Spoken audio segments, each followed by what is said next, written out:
Hi ನಮಸ್ಕಾರ. ಆಸೆ ಧಾರಾವಾಹಿಯ ಸಂಚಿಕೆ 455ರಲ್ಲಿ ಏನಾಗಿದೆ ಅಂತ ನೋಡೋಣ ಬನ್ನಿ. ಇಲ್ಲಿ ಮನೋಜ್ ಮತ್ತೆ ರೋಹಿಣಿ ಇಬ್ರು ಕೂಡ ಮಾತಾಡ್ಲಿಕ್ಕೆ ಶುರು ಮಾಡ್ತಾರೆ. ಮನೋಜ್, ನಾವು ಕಾಂಪಿಟೇಷನ್ಗೆ ಹೋಗ್ಬಾರ್ದಾಗಿತ್ತು ನೋಡು, ಸೋತ್ಬಿಟ್ವಿ. ಇದರಲ್ಲಿ ಸೂರ್ಯ ಮತ್ತೆ ಮೀನಾ ಇಬ್ರು ಕೂಡ ಗೆದ್ರು ಅಂತೆಲ್ಲ ಹೇಳ್ತಾ ಇರ್ತಾಳೆ ಇಲ್ಲಿ ರೋಹಿಣಿ. ಅದಕ್ಕೆ ಇಲ್ಲಿ ಮನೋಜ್ ಹೇಳ್ತಾನೆ, ಪರವಾಗಿಲ್ಲ ಬಿಡು, ಅದ್ರಲ್ಲಿ ನಾವು ಸೋತಿರ್ಬೋದು, ಬಟ್ ಆದ್ರೆ ಇಲ್ಲಿ ನಾವು ಚೆನ್ನಾಗಿದ್ವಲ್ಲ ಅಂತೆಲ್ಲ ಇಬ್ರು ಕೂಡ ಹೇಳ್ತಾ ಇರ್ತಾರೆ. ಆ ಟೈಮಲ್ಲಿ ಇಲ್ಲಿ ಮನೋಜ್ ಮತ್ತೆ ಹೇಳ್ತಾನೆ, ಯಾಕಂದ್ರೆ ನನ್ನ ಲೈಫಲ್ಲಿ ಸಿಕ್ಕಂತ ಬೆಸ್ಟ್ ಗಿಫ್ಟ್ ನೀನು. ಯಾಕಂದ್ರೆ ನಾನು ಬೇರೆ ಹುಡುಗಿ ಜೊತೆ ಇದ್ರೂ ಕೂಡ ನನ್ನ ತಪ್ಪುಗಳನ್ನು ತಿದ್ದಿ ನಿನ್ನ ಬಿಸ್ನೆಸ್ ಮ್ಯಾನ್ ಆಗಿ ಮಾಡಿದ್ಯಾ, ಅಂಥದ್ರಲ್ಲಿ ನೀನು ಎಷ್ಟು ಗ್ರೇಟ್ ಅಂತ ಗೊತ್ತಾ ಅಂತೆಲ್ಲ ಇಲ್ಲಿ ಮನೋಜ್ ಹೇಳ್ತಾ ಇರ್ತಾನೆ. ಆ ಜಡ್ಜ್ಗೆ ಗೊತ್ತಿಲ್ಲ, ನಮ್ಮಲ್ಲಿ ಯಾವುದೇ ರೀತಿ ಒಂದು ಸಂದೇಹನೂ ಇಲ್ಲ, ಎಂಥದ್ದು ಇಲ್ಲ, ನಾವೊಂಥರ ಓಪನ್ ಬುಕ್ ಇದ್ದಂಗೆ ಪ್ರತಿಯೊಂದು ಕೂಡ ಅರ್ಥ ಮಾಡ್ಕೊಂಡಿದ್ದೀವಿ ಅಂತೆಲ್ಲ ಇಲ್ಲಿ ಮನೋಜ್ ಹೇಳ್ತಾ ಇರ್ತಾನೆ.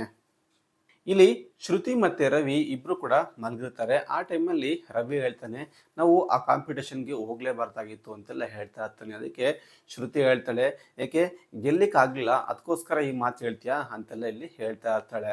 ಅದಕ್ಕೆ ರವಿ ಮತ್ತೆ ಹೇಳ್ತಾನೆ, ನೋಡಲ್ಲಿ ಸೂರ್ಯ ಮತ್ತೆ ಮೀನಾ ಇಬ್ರು ಕೂಡ ಎಷ್ಟು ಚೆನ್ನಾಗಿ ಆನ್ಸರ್ ಮಾಡ್ತಾ ಇದ್ರು, ನಾವಿಬ್ರಲ್ಲಿ ಸ್ವಲ್ಪ ಕೂಡ ಮ್ಯಾಚ್ ಆಗ್ತಿರ್ಲಿಲ್ಲ ಅಂತೆಲ್ಲ ಇಲ್ಲಿ ರವಿ ಹೇಳ್ತಾ ಇರ್ತಾನೆ. ಅದಕ್ಕೆ ಶ್ರುತಿ ಮತ್ತೆ ಹೇಳ್ತಾಳೆ, ನೀನು ಹೇಳಿದ ತಪ್ಪಲ್ಲ, ಹೇಳಕ್ಕೂ ಮುಂಚೆ ಇಬ್ರು ಕೂಡ ಡಿಸ್ಕಷನ್ ಮಾಡಿ ಹೇಳ್ಬೇಕಾಯ್ತು, ಅದು ತಪ್ಪು ಅಂತೆಲ್ಲ ಇಲ್ಲಿ ಹೇಳ್ತಾ ಇರ್ತಾರೆ. ನೋಡು ನೋಡು, ಇದೇ ವಾದ, ಇಬ್ರ ನಡುವೆ ಯಾವುದೇ ಕೂಡ ಅಂಡರ್ಸ್ಟ್ಯಾಂಡಿಂಗ್ ಇಲ್ಲ, ಅದಕ್ಕೋಸ್ಕರ ನಾವು ಸೋತ್ವಿ ಅಂತೆಲ್ಲ ಇಲ್ಲಿ ಹೇಳ್ತಾ ಇರ್ತಾರೆ. ನಾನು ಸೋತ್ವಾ, ನಿನ್ನಿಂದ ಸೋತಿದ್ದು ಅಂತ ಇಬ್ರು ಕೂಡ ವಾದ ಮಾಡ್ತಾ ಇರ್ತಾರೆ. ಅಯ್ಯೋ ಬಿಡು ಮಾರತಿ, ನನ್ನ ತಪ್ಪಾಯ್ತು ಅಂತ ಇಲ್ಲಿ ರವಿ ಹೇಳಲಿಕ್ಕೆ ಅಂತ ಹೋಗ್ತಾನೆ. ಏನು ನನ್ನ ತಪ್ಪಾಯ್ತಾ ಅಂದ್ರೆ ನೀನು ತಪ್ಪು ಮಾಡಿಲ್ವಾ ಅಂತೆಲ್ಲ ಇಬ್ರು ಕೂಡ ಜಗಳ ಮಾಡಿಕೆ ಶುರು ಮಾಡ್ತಾ ಇರ್ತಾರೆ. ರವಿ ಮತ್ತೆ ಹೇಳ್ತಾನೆ, ಶ್ರುತಿ ಯಾವಾಗಲೂ ಯಾಕೆ ನೆಗೆಟಿವ್ ಆಗಿ ಥಿಂಕ್ ಮಾಡ್ತೀಯಾ, ಸ್ವಲ್ಪ ಪಾಸಿಟಿವ್ ಆಗಿ ಥಿಂಕ್ ಮಾಡ್ಬೋದಲ್ಲ ಅಂತೆಲ್ಲ ಹೇಳ್ತಾ ಇರ್ತಾನೆ.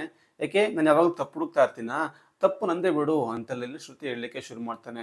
ಅಮ್ಮ ತಾಯಿ ಸುಮ್ಮನೆ ಇದ್ಬಿಡು, ನಾನು ಏನು ಹೇಳಿದ್ರು ಕೂಡ ನಿಮಗೆ ತಪ್ಪಾಗಿ ಕಾಣಿಸುತ್ತೆ ಅಂತ ಹೇಳ್ತಾ ಇರ್ತಾನೆ ರವಿ. ಇದೆಲ್ಲ ಆದ್ಮೇಲೆ ಸೂರ್ಯ ಒಂದ್ ಕಡೆ ಕುತ್ಕೊಂಡು ಹಾಡನ್ನ ಕೇಳ್ತಾ ಇರ್ತಾನೆ. ಅದೇ ಟೈಮ್ಗೆ ಅಲ್ಲಿಗೆ ಮೀನಾ ಕೂಡ ಬರ್ತಾಳೆ. ಬಂದ ತಕ್ಷಣ ರೀ ರೀ ಅಂತ ಕೂಗ್ತಾ ಇರ್ತಾಳೆ, ಆದ್ರೆ ಅವನಿಗೆ ಕೇಳಿಸೋದಿಲ್ಲ.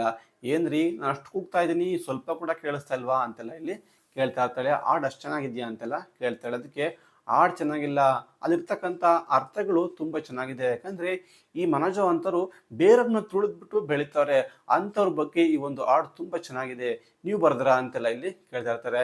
ಅದ್ರ ಬಗ್ಗೆ ನಾವು ಯೋಚನೆ ಮಾಡೋದು ದೊಡ್ಡರಲ್ಲಮ್ಮ, ನಮ್ಗೆ ಏನಾದ್ರು ಕಾರ್ ಓಡ್ಸೋಕೆ ಮಾತ್ರ ಗೊತ್ತು ಅಂತೆಲ್ಲ ಇಲ್ಲಿ ಸೂರ್ಯ ಕೂಡ ಹೇಳ್ತಾ ಇರ್ತಾನೆ. ಇದೆಲ್ಲ ಆದ್ಮೇಲೆ ಮೀನಾ ಕೇಳ್ತಾಳೆ, ರೀ ಈ ಕಾಂಪಿಟೇಷನ್ ಬಂದಿರೋ ಅಮೌಂಟನ್ನು ಏನು ಮಾಡೋದು ಅಂತೆಲ್ಲ ಕೇಳ್ತಾ ಇರ್ತಾಳೆ. ಅದೇ ಅಪ್ಪ ಹೇಳಿದ್ರಲ್ಲ, ಒಂದು ರೂಮನ್ನು ಕಟ್ಬಿಡೋಣ ಅಂತೆಲ್ಲ ಹೇಳ್ತಾ ಇರ್ತಾಳೆ. ಹೌದಾ, ಹಾಗಿದ್ರೆ ಒಂದು ಕೆಲಸ ಮಾಡು, ಅಪ್ಪಂಗೆ ಗೊತ್ತಿರೋ ಒಬ್ರು ಇಂಜಿನಿಯರ್ ಇದ್ದಾರೆ, ಅವ್ರನ್ನ ಕರೆಸ್ಬಿಟ್ರೆ ಅವ್ರು ಪ್ರತಿಯೊಂದು ಕೂಡ ಹೇಳ್ಕೊಡ್ತಾರೆ ಅಂತೆಲ್ಲ ಇಲ್ಲಿ ಅವನು ಹೇಳ್ತಾ ಇರ್ತಾನೆ. ರೀ ಅದೆಲ್ಲ ಬೇಡ, ಅವ್ರಿಗೆ ಅಮೌಂಟು ಜಾಸ್ತಿ ಬೇಕಾಗುತ್ತೆ, ಮತ್ತೆ ಬಂದು ಹೋಗ್ಬಿಟ್ರೆ ಅವ್ರಿಗೆ ಫೀಸ್ ಕೂಡ ಬೇಕಾಗುತ್ತೆ, ಅದ್ರ ಬದಲು ಮೇಸ್ತ್ರಿಗೆ ಹೇಳಿದ್ರೆ ಅವರು ತುಂಬ ಚೆನ್ನಾಗಿ ಇದು ಮಾಡ್ತಾರೆ ಅಂತೆಲ್ಲ ಇಲ್ಲಿ ಮೀನಾ ಹೇಳ್ತಾ ಇರ್ತಾಳೆ. ಅದಕ್ಕೆ ಸೂರ್ಯ ಹೇಳ್ತಾನೆ, ಮೀನಾ ನೀನು ಹೆಂಗೆ ಹೇಳ್ತೀಯ ಹಂಗೆ, ನೀನು ಯಾವ ರೀತಿ ಮಾಡ್ತೀಯೋ ಆ ರೀತಿ ಮಾಡು ಅಂತೆಲ್ಲ ಇಲ್ಲಿ ಸೂರ್ಯ ಕೂಡ ಹೇಳ್ತಾ ಇರ್ತಾನೆ. ಸರಿ ಆಗಿದ್ರೆ ನಾನು ಬೆಳಗ್ಗೆನೆ ಹೋಗಿ ಹೇಳ್ತೀನಿ ಅಂತೆಲ್ಲ ಇಲ್ಲಿ ಮೀನಾ ಕೂಡ ಹೇಳ್ತಾ ಇರ್ತಾಳೆ. ಆಗ ಸೂರ್ಯ ಹೇಳ್ತಾನೆ, ಮೀನಾ ನಾನು ಹೆಂಗಿದ್ದೆ, ಎಣ್ಣೆ ಕುಡಿತಾ ಇದ್ದೆ, ಊಟ ಮಾಡ್ತಾ ಇದ್ದೆ, ಮಲಗ್ತಾ ಇದ್ದೆ ಅಷ್ಟೇ, ಅದು ಬಿಟ್ಟರೆ ಬೇರೆ ಏನು ಗೊತ್ತಿರಲಿಲ್ಲ, ನನ್ನ ಯಾವ ರೀತಿ ನೀನು ಚೇಂಜ್ ಮಾಡಿದ್ಯಾ, ನಿಜಕ್ಕೂ ನನ್ನ ದೇವತೆ ನೀನು ಅಂತೆಲ್ಲ ಹೇಳ್ತಾ ಇರ್ತಾನೆ ಸೂರ್ಯ. ಇಲ್ಲಿ ಬೆಳಿಗ್ಗೆ ಆಗಿದ ತಕ್ಷಣ ಸೂರ್ಯ ಹೋಗಿ ಮೇಸ್ತ್ರಿ ಕರ್ಕೊಂಡು ಬರ್ತಾನೆ. ಬಂದ ತಕ್ಷಣ, ಲೇ ಮೀನಾ, ಲೇ ಮೀನಾ ಬಾರೆ, ಇಲ್ಲಿ ಮೇಸ್ತ್ರಿ ಬಂದಿದ್ದಾರೆ, ಈಗ ನೋಡಿ ಸರ್ ಇದು ನಮ್ದು ಜಾಗ, ಇಲ್ಲಿ ಒಂದು ರೂಮ್ ಕಟ್ಟಬೇಕು, ಎಷ್ಟಾಗುತ್ತೆ ಏನು ಅಂತೆಲ್ಲ ಕೇಳ್ತಾ ಇರ್ತಾನೆ. ಅದಕ್ಕೆ ಮೇಸ್ತ್ರಿ ಕೂಡ ಹೇಳ್ತಾರೆ, ಸರಿ ಆಯ್ತಪ್ಪ, ಇವಾಗ ಬೇಸಿಗೆ ಇದೆ, ನೀವು ಅಮೌಂಟನ್ನ ಅಡ್ಜಸ್ಟ್ ಮಾಡ್ಕೊಂಡ್ರೆ ನಾವು ಬೇಗ ಕಟ್ಕೊಡ್ತೀವಿ ಅಂತೆಲ್ಲ ಹೇಳ್ತಾ ಇರ್ತಾನೆ. ಎಷ್ಟಾಗ್ಬೋದು ಏನು ಅಂತೆಲ್ಲ ಇಲ್ಲಿ ಕೇಳ್ತಾ ಇರ್ತಾನೆ. ಸರ್ ನಮ್ಮ ಹತ್ರ ಈಗ 1 ಲಕ್ಷ ಇದೆ, ಕೊಟ್ಬಿಡ್ತೀವಿ ಅಂತೆಲ್ಲ ಹೇಳ್ತಾ ಇರ್ತಾರೆ. ಇಲ್ಲಪ್ಪ ಇಲ್ಲಪ್ಪ, 1 ಲಕ್ಷಕ್ಕೆಲ್ಲ ಆಗಲ್ಲ, ಏನಾದರೂ ಒಂದು 4 ಲಕ್ಷ ಆದರೂ ಬೇಕಾಗುತ್ತೆ, ಆಗ ನಿಮಗೆ ಬೇಗ ನಿಮಗೆ ಕಟ್ಕೊಡ್ತೀವಿ ಅಂತೆಲ್ಲ ಹೇಳ್ತಾ ಇರ್ತಾರೆ. ಹೌದಾ, ಸರಿ ಆಗಿದ್ರೆ ಒಂದು ಕೆಲಸ ಮಾಡಿ, ಈಗ ಅಡ್ವಾನ್ಸ್ ತಗೊಳ್ಳಿ, ನೆಕ್ಸ್ಟ್ ನಾವು ಫುಲ್ ಅಮೌಂಟನ್ನು ಕೊಡ್ತೀವಿ, ಆಗ ಕೆಲಸ ನೀವು ಸ್ಟಾರ್ಟ್ ಮಾಡ್ಕೊಳ್ಳಿ ಅಂತೆಲ್ಲ ಇಲ್ಲಿ ಹೇಳ್ತಾ ಇರ್ತಾನೆ ಸೂರ್ಯ.